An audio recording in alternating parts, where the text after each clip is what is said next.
Hey, it's Saturday night. Not doing a whole lot, but I know that Dave was not doing a show tonight, so I figured I'd pop in here real quick and you know fill the void for a little while and keep it going. So looks like we got a couple of people showing up already, and all that good stuff. Hey Keith, how you doing? Dave, Dave Kraus, how you doing, sir? There's a couple other people showing up in here, but I figure this is very impromptu, but it'll be fun for a little bit, and um, we'll have a good chat for a little while and get our fix in, and then we can go about our weekend. But I figure we could talk about some of the stuff that we're making, um, and answer any questions that anybody has. We can all work together like we always do. So if you got anything, throw it down in the chat, and we'll get to her. So, I'm down on location down in South Carolina, if you can't tell by the change of setting. The weather down here is not good. It's never fun to travel 8, 9 hours and have nothing but rain and wind. So when it was sunny back home, back in Maryland. So it is what it is. Tomorrow's supposed to start getting decent again. Um, but down here at the beach in South Carolina, it's not that great today. Um, we went to the Myrtle Beach National Park, or State Park, I guess, and I don't know why.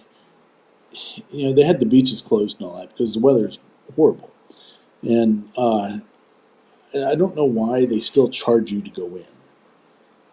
The whole reason that you would typically go there is to swim or fish off the pier or something like that, and you can't do any of that when the weather was like this. So I don't know why they still charge you, but whatever. I guess they can. So, but while I was there, looking, for, we were in the little shop, and I saw some inspiration for a piece. It was a lasered magnet, and it was like 3 layers, and they had a couple different ones. One of them had like a starfish and sand dollar on it, and it was a couple different layers. And then there was also another one that I liked that had like a sea turtle and like waves in the background and stuff. It's pretty cool. Just a small 3-piece setup. I think it was like probably 3 millimeter wood each layer, so it was pretty cool. But we'll work on those, getting maybe designing some stuff off that at some point here. And cool deal. Very cool. No, Keith. I'm on the East Coast, so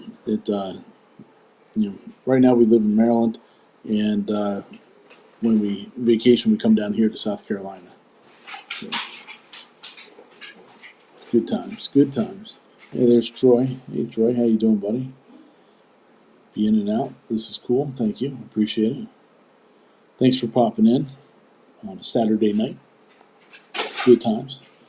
The been working on a couple of itty bitty projects, trying to get some stuff done.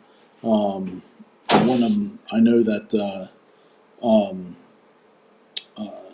Jerry, Polly Once a Crafter, would be interested, and it's this little guy.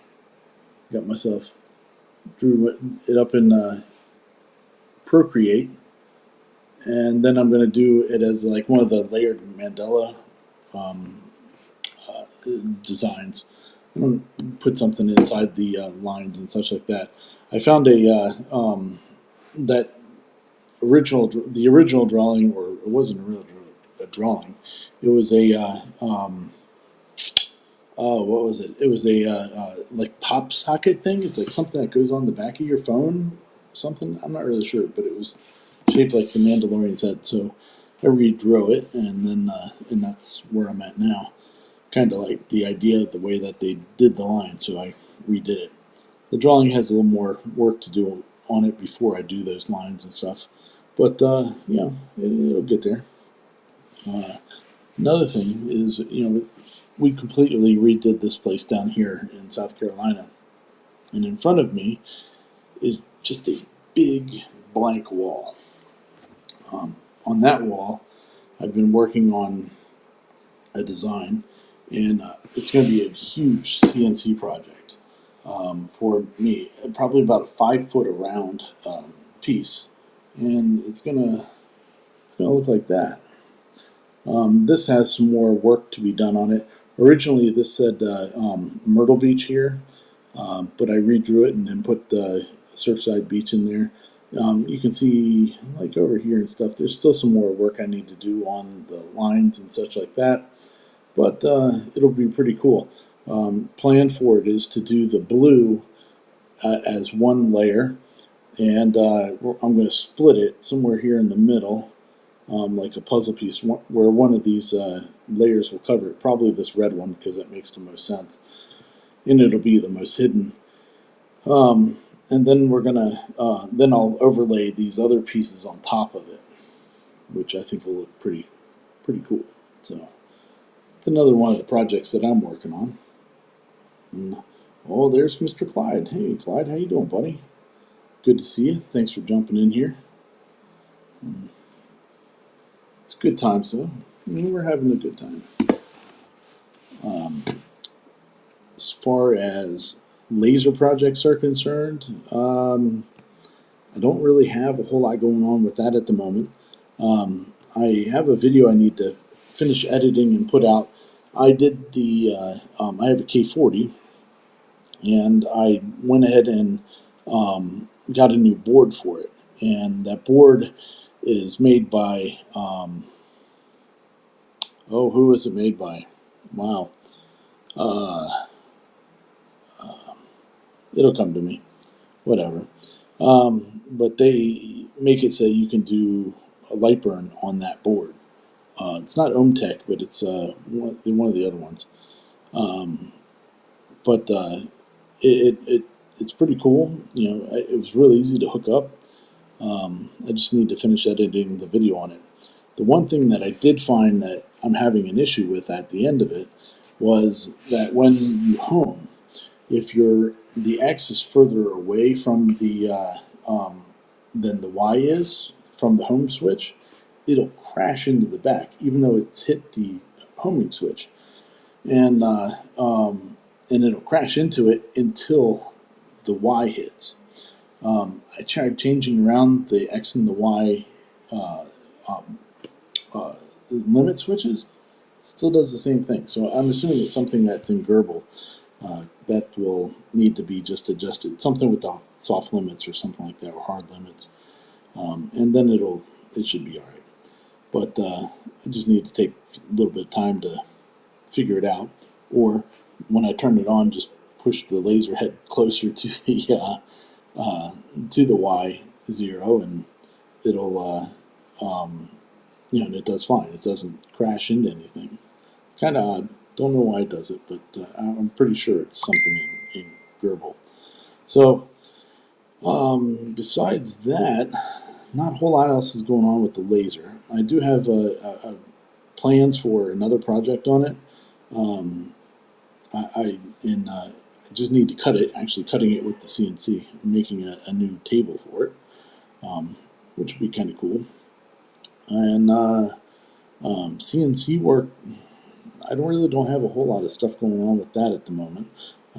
I do have a project I need to do. I need to make a flag box for my sister-in-law. She's been after me to get it done. I actually already had the wood for it. I was going to make it out of poplar, and I just haven't gotten around to it.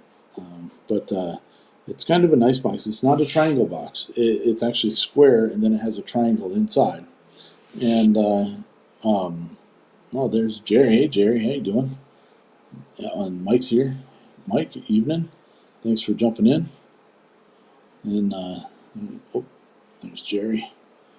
Jerry must have heard about the Mandalorian helmet that I was drawing up. But anyway, but yeah, it's the flag box. It's a square box, and then it has the triangle part for the flag inside of it, and then there's in the corners, it has some felt for some patches. I think for her grandfather or what have you. So it need definitely get that thing done sooner than later. But it's been quite a while that she's been waiting for it, so I really should get that done. Shop, the shop project is going well. We have to just put the trim on one of the doors. I put it on the first one, but just haven't put it on the second one yet. And then really start wiring stuff on the inside. I painted one of the walls inside. Turned out great.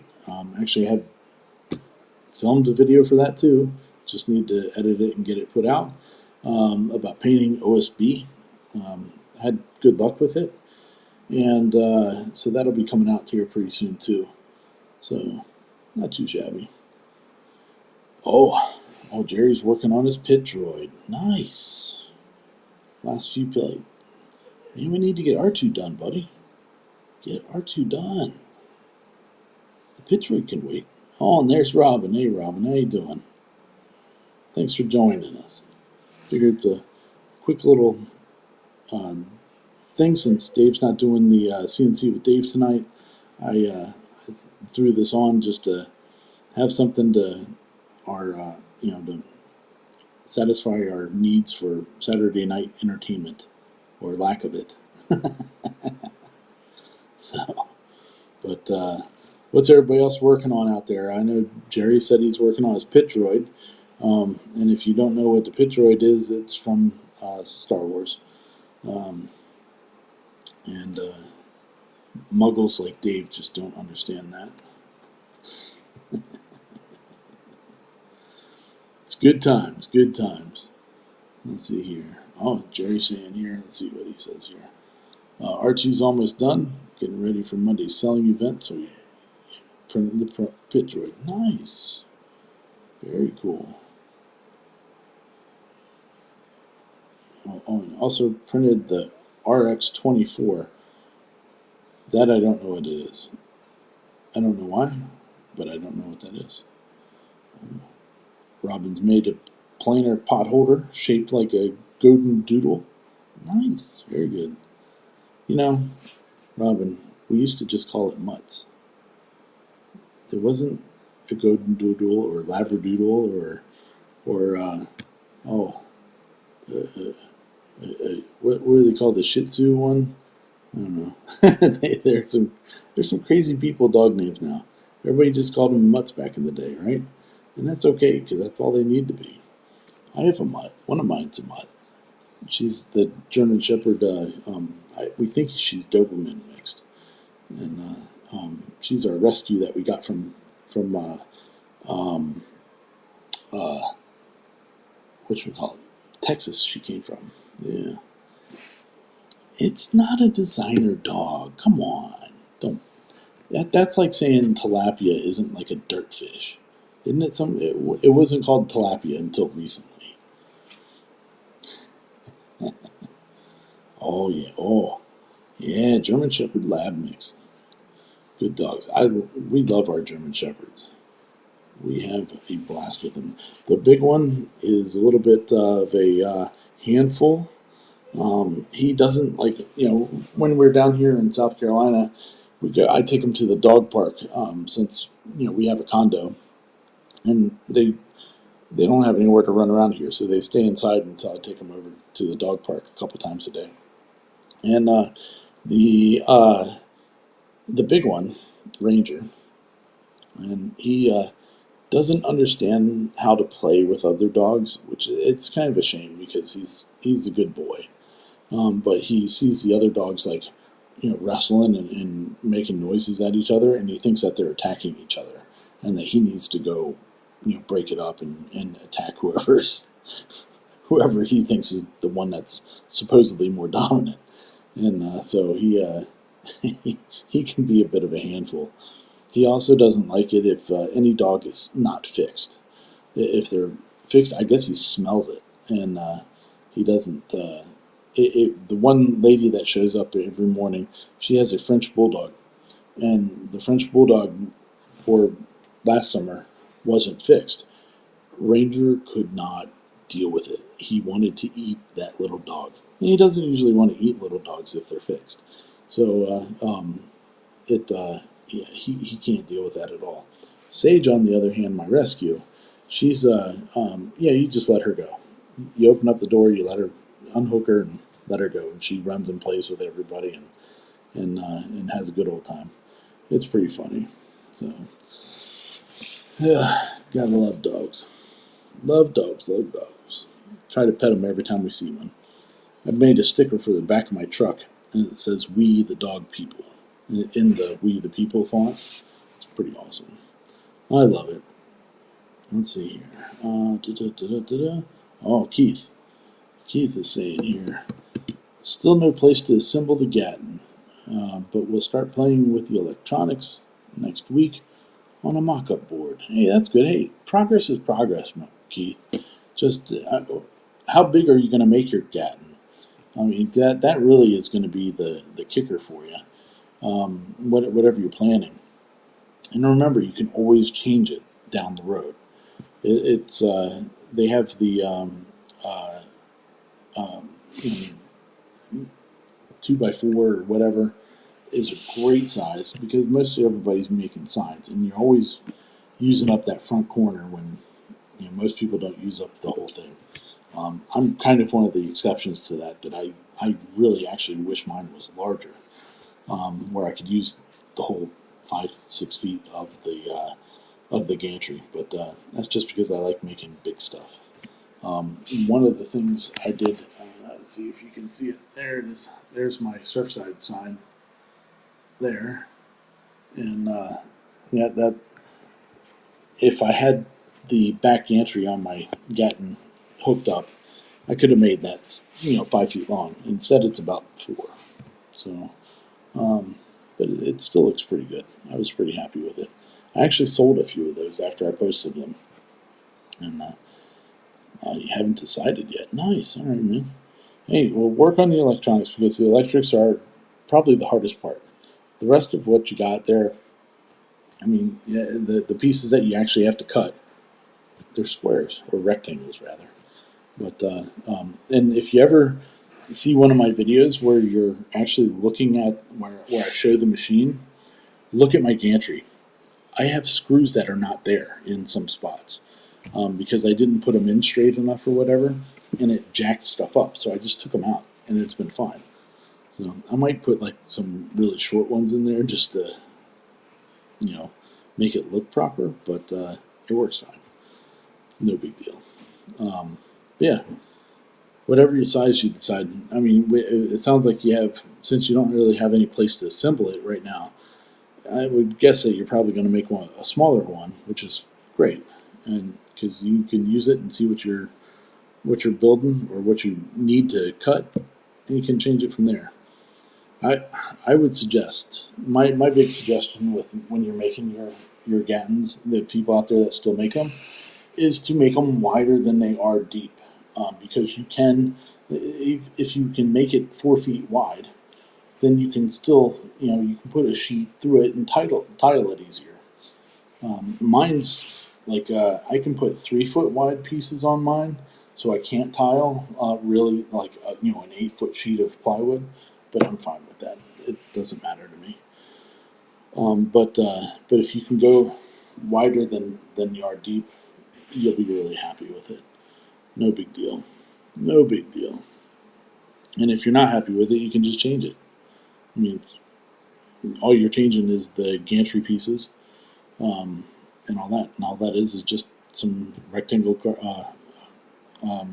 plywood. So no big deal. It's good times. Good times. There we go. There we go. What's everybody else working on these days? Gotta get, let's see here.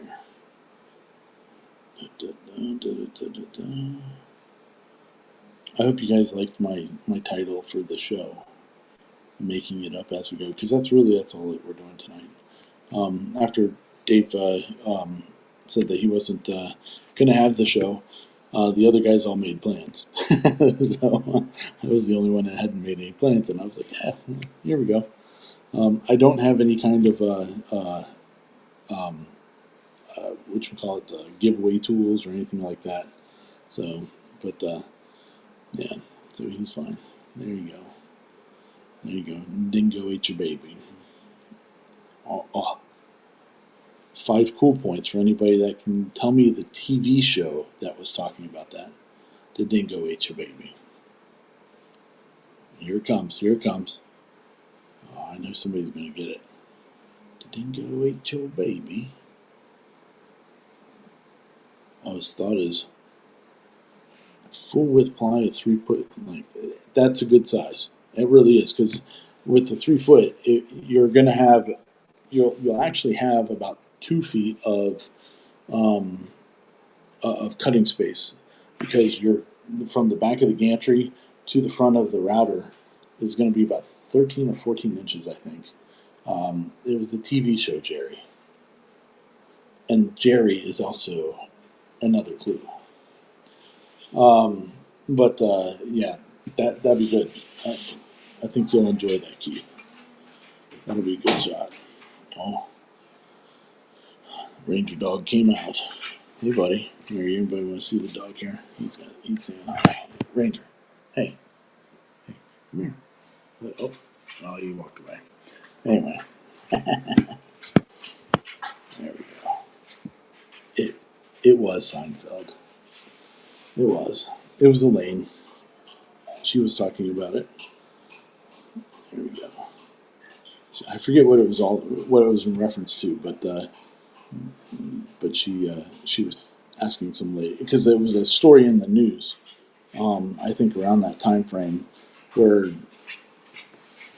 I can't remember exactly what happened, but I think it was like a parent and like killed her kid or something like that, or got rid of the kid somehow in Australia, and she said the dingo ate the baby, and it was kind of crazy.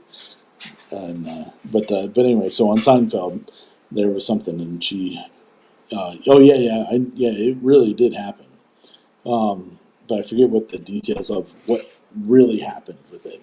Um, yeah, there was a movie. It was in a movie. I thought it was an actual thing. But anyway, Elaine was talking about it. So, we got special guest time. Special guest time. Here we go. Hold on. Special guest. Oh my There gosh. you go, buddy. What's up, man? Not much, buddy. How you doing? Good. Thanks for the invite. I was sitting down with the wife on the back porch, and we were making a list for Home Depot, and I was like, "Oh man, Ryan wants me to jump on and visit with him for a little bit." That's So cool. I told I'd jump on here right quick to see how things are going. I appreciate that, man. Well, Yeah. I want to know how things are going with you. I haven't been able to talk to you. You've been so busy. Oh, gosh, man, I know. Things have been going super good. I don't know if you saw some of the posts I made last week. But Yeah. So what was it? Last Friday was the first tools that I got back from coding. And there was like over 1,000 bits that got back from coding. So Wow. it was a big milestone for me. I was pretty stoked about that. It was expensive. I mean, getting 1,000 pieces coded, but And those are all bits off your machine now, though, too, right? so some of them I still am outsourcing because I Yeah. haven't Okay. developed all the tools yet. Because I'm up to 11 different tools right now. Wow. And so as I'm developing the tools, I'm proving them out. Like I've been running those, but to make sure that I don't run out of stock, I'm still partnering with a couple other companies just to help Yeah. me. That's a smart way to do it, man. Yep. But the nice Yep. thing is like a lot of those tools that I ran and got back, I'm building up for all the Kickstarter perks, right? So on the Kickstarter campaign, there were different like estimated dates on delivery, because once you do the Kickstarter, you need a little bit of time to fulfill all that stuff and get them made. Mm-hmm. So a lot of those tools that I've been making, I've been setting them aside, just getting ready, geared up to start making my first Kickstarter deliveries, which I'm Sweet. pretty excited. Um, because of kind of like the way that I set it up, I think I'm going to be able to deliver a lot sooner than what the estimated date was on Oh, the Kickstarter campaign. that's great, man. So that's why I made so many and then just kind of putting them aside. But I still got to operate my business too. So I still got to make Hmm. sales. So I'm just kind of splitting it into two different groups. Oh yeah, yeah. Yeah. Yeah, that's awesome, man. I'm super happy for you with it. So you're getting more evidently more comfortable with the machine too. Yeah. Did I tell you I crashed the machine? No, Yeah, dude, I crashed it. It was bad. you got to do it one time. Is there too much light coming through this window? I No, feel no, like I you're can fine. fix it. Yeah, dude. Okay, so I'll just quickly tell you the story because it was kind of funny. I was working on the downtown Jenny, Hmm. and when I was making the bits, it was good. It would have been fine, but I didn't want my very first tools coming off the machine to be okay. Like I wanted them to be perfect, right? Yeah.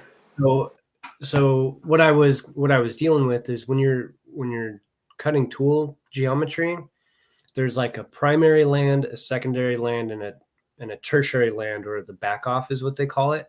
Okay. So when you're looking at a tool where the cutting edge is, there's like a little flat band that you can see, and then right behind that is a secondary plane, and every plane it grinds a little bit more off of the tool, and that's what gives you clearance when you're cutting. Okay. So the more clearance you have, the better, especially for wood cutting tools. And so on the first ones that I was dialing in, the clearance was only like 4 or 5 thou. I was like, man, that's like it would work, but I want it to be really good. Yeah.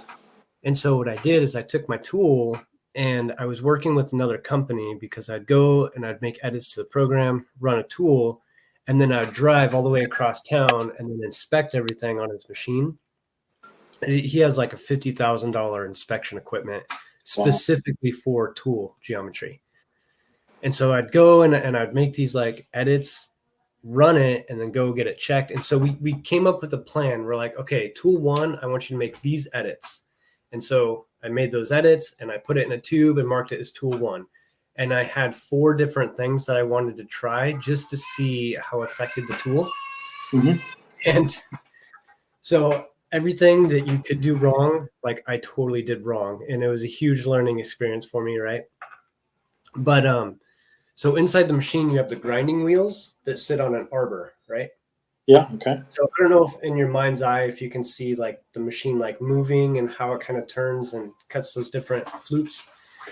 But what had happened is I went in and I made an edit on the first tool and I ran it and it cut fine, right?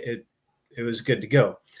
And then so I made the edits to the second tool and it cut fine. We were good to go. So I made the edits on the third tool.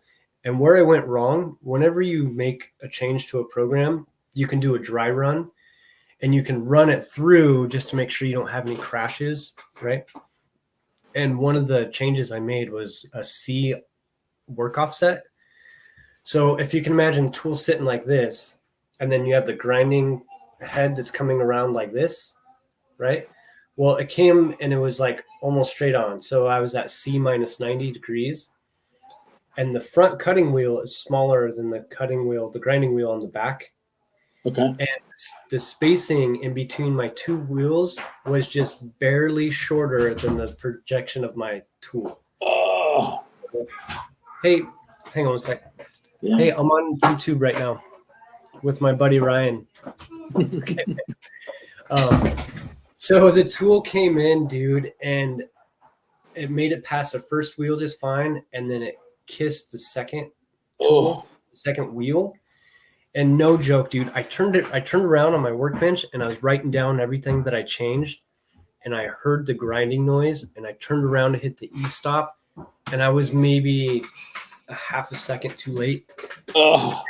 and the grinding wheel exploded, dude. Oh. Jeez. And thankfully, because the tool is sitting like this, and then the C-axis was sitting like this, the grinding wheel was perpendicular to the door and to the back of the machine. So when it Okay. exploded, the wheel came and hit the door, and it hit the back of the machine. It didn't hit the headstock. It didn't hit the robot. It didn't damage anything. But of course, as soon as it did it, I was like, oh no, I just Yeah. crashed my freaking machine. I was like, what am I going to do? I'm like by myself, right? And so, Yeah. Just panic mode. dude, immediately I just shut it down, and then I just kind of hung my my head, right? And I opened the doors, and there's just grinding wheel everywhere. And so I started cleaning up the machine, dude, and I'm like, crap, what am I going to do now? Because I didn't really have backup wheels. Right. And so the funny thing is earlier that week, the way I'm kind of setting up my process is I have 2 different wheel packs that do all the work on the tool. And that same wheel pack is doing pretty much like all my tools. So it's like the perfect setup. But as you're grinding, you have to dress your wheels and put new sharp edges on there and just make it flat again. Or, you just got to dress the wheel. So I bought duplicate wheels and arbors so I can have 2 like wheel packs. So when this is running, I can send the other set out and get them dressed and have a fresh set. And then I'm just going to rotate them through. Nice. So every time I load up a run, I'll put in a wheel pack, because I can go probably several hundred tools before I need to dress it again. Right.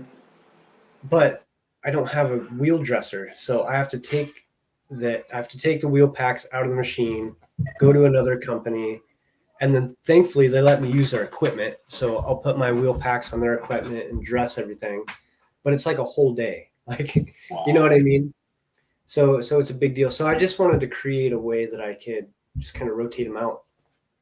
And so I bought all the wheels on Monday. And then I crashed my machine like on a Thursday. And it's like a 6 to 8 week lead time because they make those wheels as you order them. Yeah, like yeah, it's I'm sure. not an off-the-shelf thing because it's all like custom bonded, diamond coated grinding wheels, and there's certain diameters and angles that they put on there depending on what you're doing.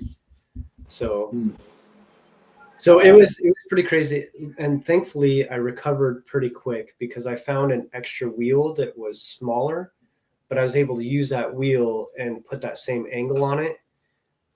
But I just can't do like my mini Jennies right now because with the wheel being so small, I don't have enough clearance. And so it wants me to stick my tool out really far in order to cut it. But the problem is I can't hold on to 0.1 of an inch on my tool, right? So I'm just making a bunch of ball end mills and downtown Jennies and just whatever I can so I get those new wheels in. That's awesome, man. Got a couple of questions here for you. Sure. I can't see anything in the chat, by the way. Oh, okay. I don't know what's up with that. Keith is asking, how long does it take to make one bit? So it kind of depends. The machine is really smart. So as you're manufacturing a tool, the wheel will there's like pores in the wheel, right? And as the carbide kind of loads up in there, it'll see what the tool pressure is, and it'll automatically back your feed rate down. So that way you don't kill anything, right?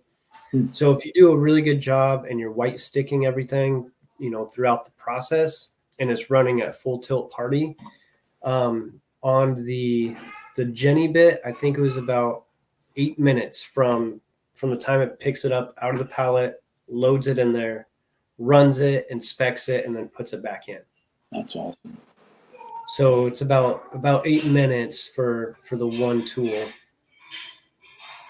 But I'm learning that I can only go about 100 tools before I have to white stick again. So it's just developing the process, and I'd like to make it better and faster and stronger. But I need to learn more about the process before I start going crazy with it. That's awesome. Troy's asking, when you send the bits out, does it affect the actual size of the bit, the coating? to No, accommodate for the difference? It's same. no, it actually builds up the coating a little bit by like 3 microns. Like it is so super small. Wow. Yeah. Now there are different coatings that you can put on tools that can be actually detrimental to what you're doing. So you can put like a DLC coating, which is a super diamond-like coating, Yeah. or there's even some other types of coatings. But when you put it through the process, it'll actually like hone the cutting edge of your tool, so it's not as sharp. It almost like rounds the sharp edge off. Huh. Now it'll last forever, but it won't be as sharp. And for cutting wood, you want that nice sharp clean Yeah. edge, But if you're cutting other stuff like aluminum, where it doesn't really matter, some companies actually polish the inside of the flutes and they hone the cutting edge down, so that way it'll last longer even. But for wood tools, for what we do, that ZRN coating, man, it's like I absolutely love it. I got a message today. This guy, he was like, "Hey, I think my bit's going dull. I've been running it for about a year." He's like, "Is that normal?" I'm like, "Dude, I've had bits last me like a week. The fact you've been running it for a year is phenomenal." Wow. And I really think that, obviously usage and type of material you're cutting, but that coating, man, I think it's a game changer for cutting tools, especially wood. Clyde says that 25.4 microns is 1,000th of an inch. Yeah. That's Yeah, awesome. it's nothing. So Yeah. Not going to affect accuracy. Cool. I'll send you a picture though. This is kind of cool. Can I send it to you on Facebook and maybe you can share it? I probably won't be able to tonight because I'm working off of my iPad, so I'm kind of limited on what I can do. But So it's kind of cool as the robot. So every tool, it picks it up, it grinds it, and then the machine will go in there and it'll measure. And I set up SPC, statistical data processes okay. for grinding it, and it'll give me a readout of like how much the machine is like reproducing and how accurate and I got a picture I want to show you. I don't know if it'll show up good, but it was pretty impressive. So, oh man, can you see those numbers? Oh yeah. So 249 is my nominal, and the machine, the max deviation was 1 to 2/10 Wow. throughout the whole process. And I was like, yeah, dude, this thing's dialed in. It's running. Hell good. yeah, it is. Yeah, it's pretty neat. That is cool. So, And that's even after I crashed the machine. Oh, shit. You know what's funny? You got so lucky though that they didn't blow anything up. Yeah, that's awesome. I was like, holy crap, I can't believe this happened. So it was funny because that happened. Of course, I'm just like kind of bummed out. I'm like, dude, I just crashed a freaking $500,000 machine. Well, the machine, I've spent about that much money getting it all going, right? Yeah. And I crashed it. And then so I rebrowned pretty quickly and I got the new wheels dressed. And thanks, Troy. So I'm sitting here and we just had graduation. So Alden graduated. And so we had the graduation last night. And as we were getting ready for the graduation, you had to like send in quotes and all this stuff. And I saw this quote. I don't know who said it, but I read it like the day after I crashed my machine. I was like, dude, that quote was for me, like right time. And it said, and I think I'm going to make a reel and put it on there with the busted grinding wheel and then the quote that's underneath it. But it said that failure is the condiment that gives success so much flavor. And I was like, dude, I love that. Cause I'm a total condiment guy. Number one, I put ketchup, hot sauce, ranch, you name it. Like it's got to go on. Yeah, it's got to go on there. And so I saw that quote though, right after I crashed the machine. I was like, it's so fitting. But you don't do Old Bay out there, right? Do what? You don't have Old Bay out there in Arizona. I don't even know what Old Bay is. Oh, I'm going to have to send you some. Is it like a hot sauce or something? It's a seasoning. Well, they do make a hot sauce, which is my favorite hot sauce. But it's a seasoning for, I guess it's mainly for crabs and stuff like that. but I put that crap on everything. Dude. Fry up Yeah, some potatoes and put in there. I'm gonna send you some of that. send me a link. I'll see if I can buy it on Amazon. Oh, I'm sure you can. It's all good. Oh man, let's see here. Oh yeah, yeah. Clyde says you won't make that boo boo again. Dude, I like, you know that saying, like, put the fear of God in you. Uh-huh. Like there's, and it's funny because I have proven programs that I've ran over and over, and I've ran Yeah. hundreds of tools. Every time I turn on my machine, I still do a dry run just to make sure I'm not going to crash on something that I've already ran over and over. Mhm. Because, yeah, It's good practice too. yeah, hopefully I won't make that mistake again. But and I talked to a lot of other guys who manufacture tools, and wheel crashes happen. It's a part of Oh the yeah. game, and being the crash, like, that is the best crash I could have probably had. Right? Oh I didn't crash a wheel into the headstock. You know what I mean? The wheel exploded and it hit the door and it scratched the paint. Like, that's about it. yeah. So I was extremely fortunate. That's Still, I awesome. had to drop like $6,000 in grinding wheels, though. Oh, Yeah, expensive. that's painful. So so you also got your Onefinity Elite too. Have you been putting that through its paces? So I got it together, and I turned it on, homed it. I did all that fun stuff. I got a new spindle, and last week I was wiring up all the 220 in the shop so I could run it. So I Cool. haven't run it. I got the power done, and I turned on the spindle and I got it hooked up, but I haven't ran it yet. So I actually have a job. I have to make some grips like Monday or Tuesday, and that's going to be Sweet. the first program I run on it. But dude, that Masso controller, it's legit, man. Is it? It is. Like, I'm going from the CNC grinder having like a real controller, Yeah. and then I turn around to the Onefinity, and it's like I have the same options. It's like running a real big industrial machine. Like, That's you can do awesome. you can set all your work offsets, your G54, 55, 56, like, it doesn't matter. You can set 100 different work offsets. You can do cutter comp for your tool. So the neat thing about that is people always ask me if I can do regrinds. Like, hey, can I send you some tools that are dull? You regrind it. Well, every time you regrind a tool, your diameter gets smaller. Right. It might be like 10,000 smaller, But after still. you grind it enough to clean it up. Well, the thing is, with a lot of these hobby grade machines, people don't have the option to do a cutter comp for a diameter that's undersized. So Hmm. what you would have to do is you'd have to go back into your program and lie to your program and tell it, either change the overall dimension so it cuts the right diameter or whatever, or you have to go in there and reprogram it for a 0.240 diameter tool as opposed to a 2.5. So that way it cuts accurately. Well, with like the Masso controller, you just literally go in there and you say, okay, my quarter inch end mill, it's 0.01 undersized, and it automatically makes the shift. Cool. Yeah, That's it's awesome. just a real CNC machine. It's Yeah. cool. I'm Yeah, super excited. I'd like to get. I've never been up close to one of the Onefinities before, so I need to find somebody local that has one so I could just go touch one. Because I mean, yeah, I hear all the stuff about them and stuff, but I've never touched one. Well, I think that I should have like you and the whole gang come out to Arizona and check out the shop, and we'll do like a live YouTube broadcast from the shop. That would be awesome. It would be. That'd I'd be put you to perfect. work. I'd put you to work, but Well, that's what you do when you go to Dave's shop too. You that's show up right. with a boom in your hand. Yeah. Very cool. Ray's asking if your 220 is really 240. I would assume so. Yeah,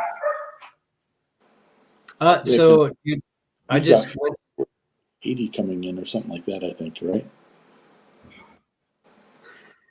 I can't. So I suck doing electrical stuff. I actually had a friend helping me, and we went into the panel, and I found a couple breakers that were like 20 amp breakers for like a 110 circuit. And so what we did is we got a breaker that had 2 switches on it, and we Yeah. just kind of ganged them up together, so I had more room in my panel. Right. And then we ended up, because I think with 220, you have to have 2 hot legs, right? A ground and a neutral. Yeah. And so we did all that work in the panel, and then just ran new wire like up and over and down for the 220. But I think it came in like right at 220 when we tested it. That's cool. It might So, have bounced so down. the big machine is a 220 machine. That's Oh, I thought you were talking about the spindle for the 150. well, no, I'm just in general. I was just thinking about your shop in general, though. So the machine's 480. Yeah. Okay. That's Yeah. what I thought. I thought I had to- remember you saying that. I had to buy 2 different transformers, one for the filtration system and then one for the actual machine. Wow. And then you had to go in there, and there's these like little tabs that you move in the transformer to bring the voltage up or down or whatever. And again, I have no idea what I'm doing, so I just tech guys do all of it. Well, if you think about it, like the way that power is delivered to you when it's at the substations, it's I forget what voltage it is there, but usually it's traveling down the lines closer to you from like a substation or whatever at 480, and then it steps down and steps down. So by the time it gets to your house, you actually have 240 or 220, whatever, and then it splits off to be 110. But so much of the energy is being off. You lose so much of it. Well, like 60% of it from the time it leaves the substation till it gets to your house. It's I pretty- believe. The crazy thing is, like when we hooked everything up in the little 1,000 square foot shop that I have, Yeah. there's room for another machine, like physically to put in another machine, but I've already maxed out my panel. Like I don't have enough power. So if I ever got a new machine, I would have to go through all of this and move everything again. Yeah. And or you would have to upgrade the transformers outside. well, and I'm renting Yeah. a So shop. you wouldn't even want to do that. I don't even think I can, like, because the electrician went out and he looked at everything from the power like going to the building. Yeah. He's like, you maxed out. You cannot put another panel in there to get more, like between the AC, the actual machine, and the filtration system, like, and then all the other stuff I like with my laser and the Onefinity and my Shapeoko and like all the other crap I got going, like I'm completely out of power. Keith caught your. That's funny. That's funny. Man. Electrical is an interesting thing to even just deal with in general. You'd be surprised. Most electricians and stuff like that don't understand how solar works because in general, electricians are focused on power distribution. Mm-hmm. And so when you have solar and you're doing power generation, it's a whole different ball game. It's the same, but it's different. And but for a lot of electricians, it's hard for them to get their heads wrapped around it because it is a slightly different mindset on doing things. So yeah, that's one thing I would love to learn more about that. Thankfully, I have like really smart friends who love me and who help me out all the time. So thankfully I have them kind of in my back pocket. But when it comes to doing stuff at the house, like changing out a plug or a light switch or whatever, like that's no big deal. Yeah. But that's about the extent of my knowledge when it comes to doing electrical work. It's all good, man. It's all good. So you had posted some pictures a while ago about like 4 feet of half-inch plywood or 1/8-inch plywood. Can you reveal what you were working on with that laser project or no? Yeah. So I have a customer of mine. They make a product for their company, and they actually make. So I didn't know this, but this is apparently a thing, right? There's a lot of people who have like rabbits, and like hamsters, how you can buy like those hamster like mazes where they can run around and do all that crazy stuff. Okay. Well, they make the same thing, but for like people who have pet rabbits. And so I'm literally making bunny huts that are huge bunny huts, dude. That's awesome. they have little bridges that go from one big bunny hut to a smaller hut, and like there's this one, it's a hay house, and so they'll put like treats and hay on the inside of this house, and it's all just made on the laser, and you just like snap it together. That's cool. Yeah. And How many sheets did you buy that in that? You I said it think was that a was lot. 50 or 60 sheets.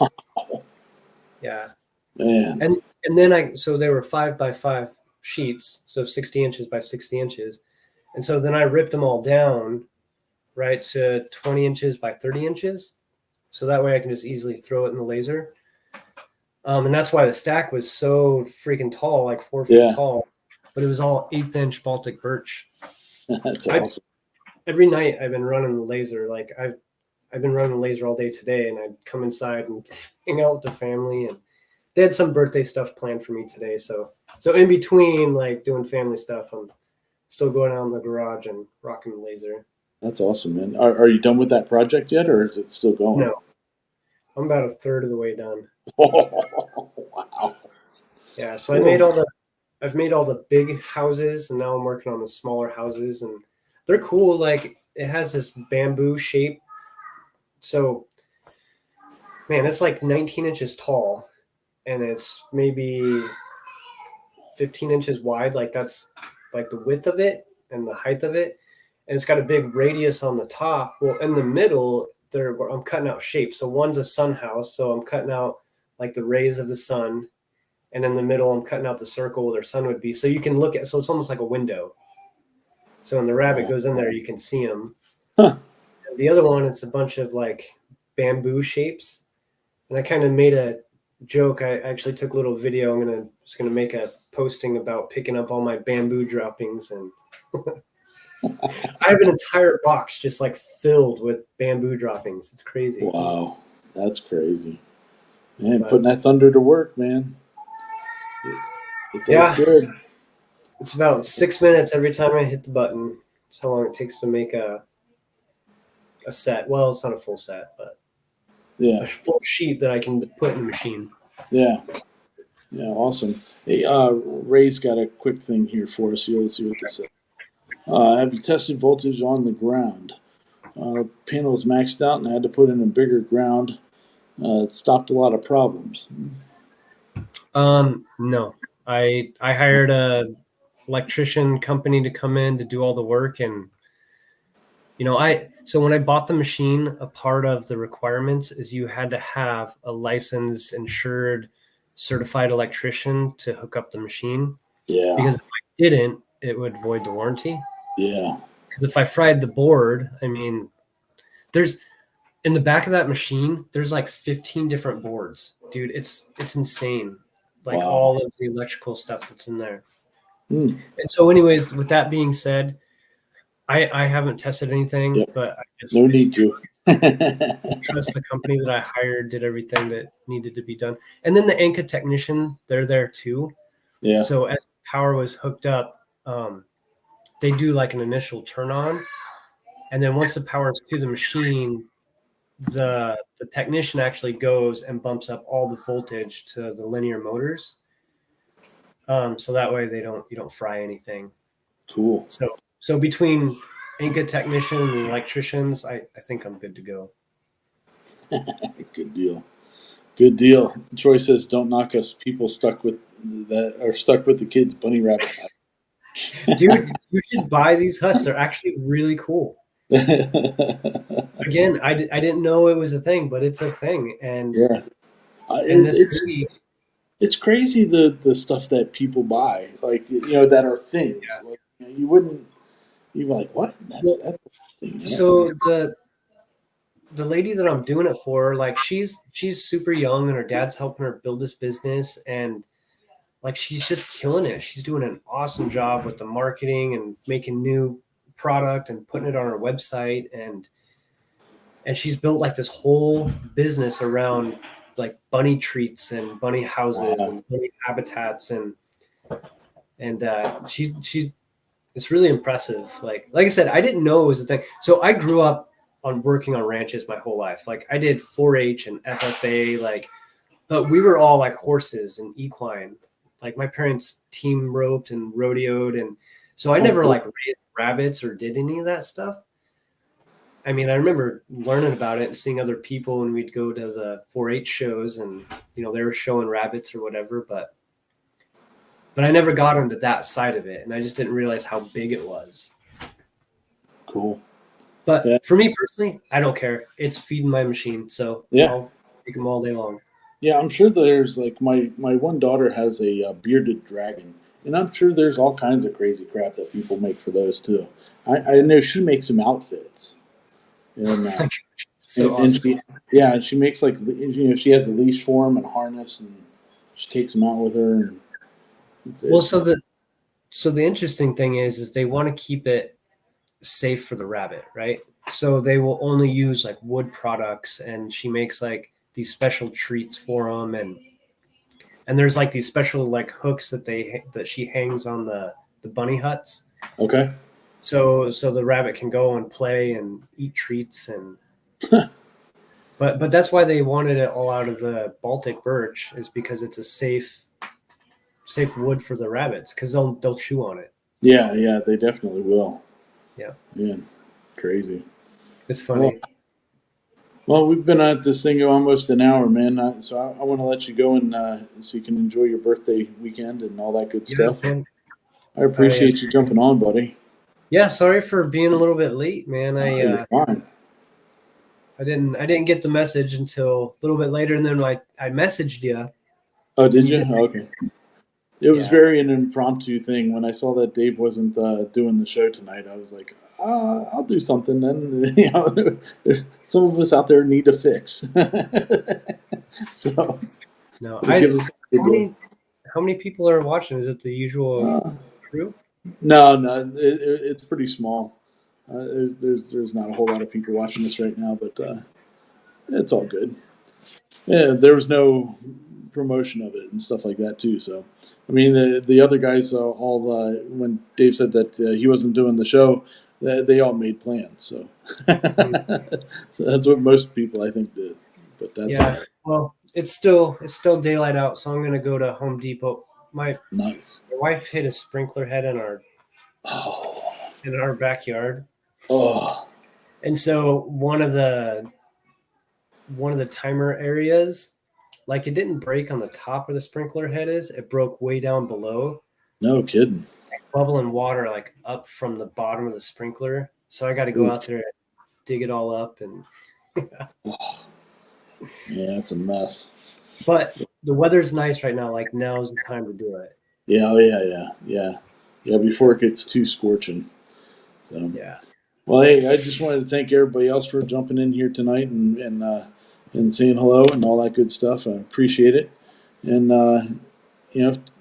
we'll do these again some other time. We'll talk at you guys later. Thanks, guys. Bye. Thanks, Ryan. It's always a pleasure, man. Thanks, buddy. All right. Talk soon.